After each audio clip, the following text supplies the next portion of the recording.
as a fireside chat on behalf of all the students.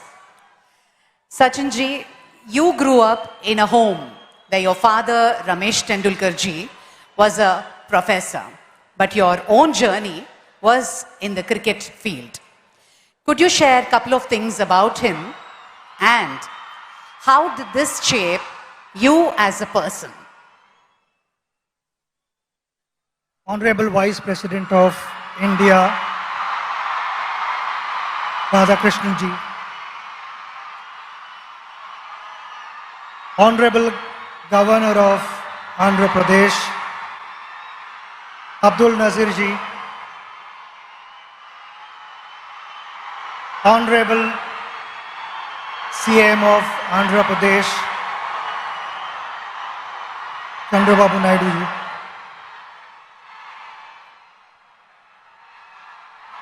Naidu ji is also here. Dignitaries on the dais, ladies and gentlemen, all my friends, brothers and sisters, namaskar. It's a special day and I'm so happy to be here to be sharing these moments with you.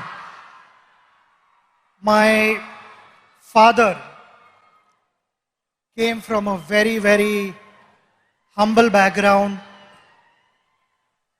had a challenging life because the pockets were not deep. We stayed in 2 rooms in a chawl, which was a kitchen cum bedroom and a living room cum bedroom. And why I'm saying this is because my father was extremely passionate about academics. He became a professor, he also was a poet, and he continued to chase his dream. He did not have the best of facilities, but he made the best of what he had. So in those 2 rooms, he found a corner and stood first in BA and MA and won a gold medal. When I was growing up and I watched him, he was extremely gentle, extremely patient with me. So whatever mistakes I made as a child, I was convinced, he explained to me and I got convinced. It was never that he tried to correct me forcibly. And that created a huge positive impact on me. I learned so many things from him. He was extremely patient. And why I say this? Because when I started playing for India, I bought my own car. I used to love to listen to good music. And most of the times it used to be loud music in the car while I was driving. And my father would be seated next to me, reading his book. Never once did he tell me, reduce the volume, I want to read the book. He was focused and the outside noise did not matter to him. And that's something that I learned from him.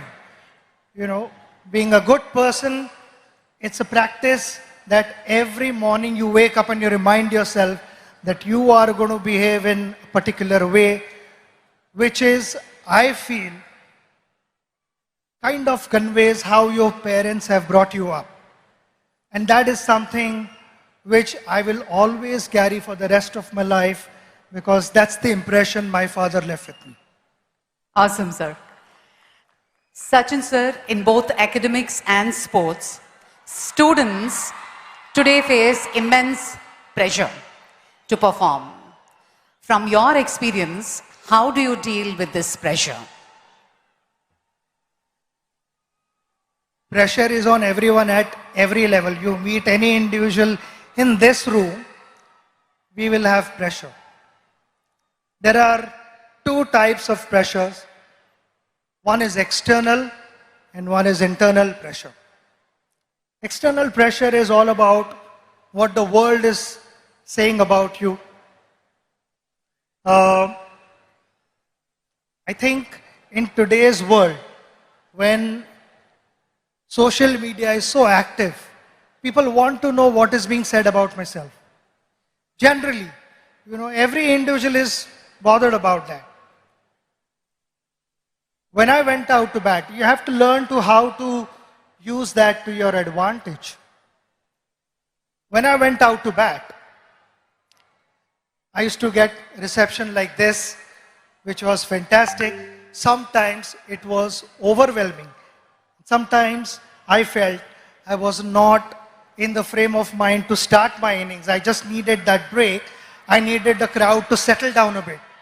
So those were the occasions where I would remove my shoelace or remove the strap of my leg guard, or someone would be moving on top of the side screen. I would settle the crowd down, make sure that those 22 yards belong to me, and then started my innings.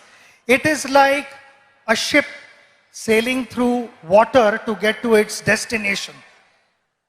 But the moment there are holes in those ship and the water starts seeping in, the ship starts sinking. And that is exactly what I'm trying to tell you, that external pressures will be there. You need to shut off. You need to stay focused on what you want to achieve in life. We come to internal pressure. Internal pressure is actively led by your conscious mind.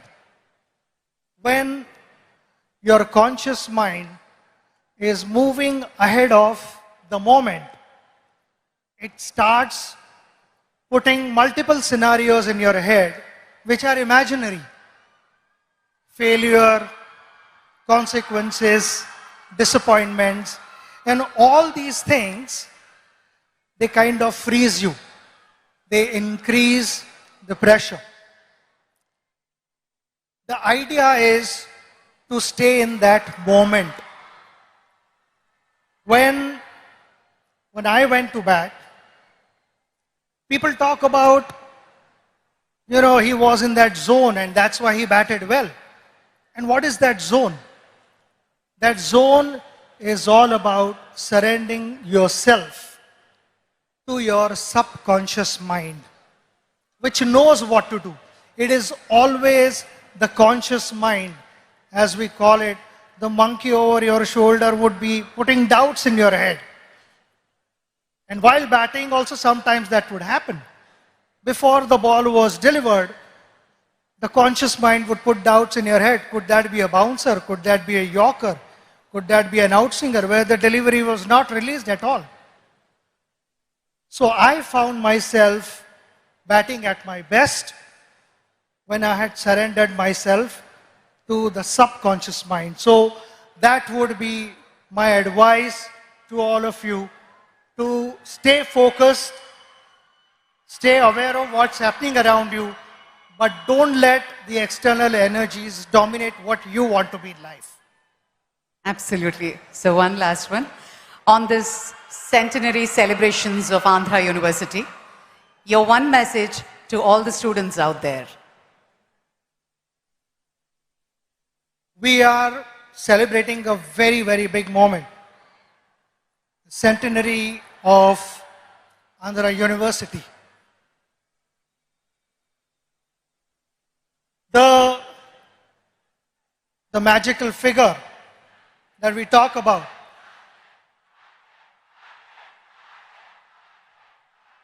happened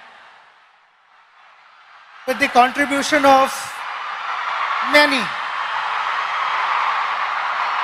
The teachers who taught for decades. And there are many illustrious people who have been able to shape our country, who have to give a new meaning to the youth of India, who have guided them.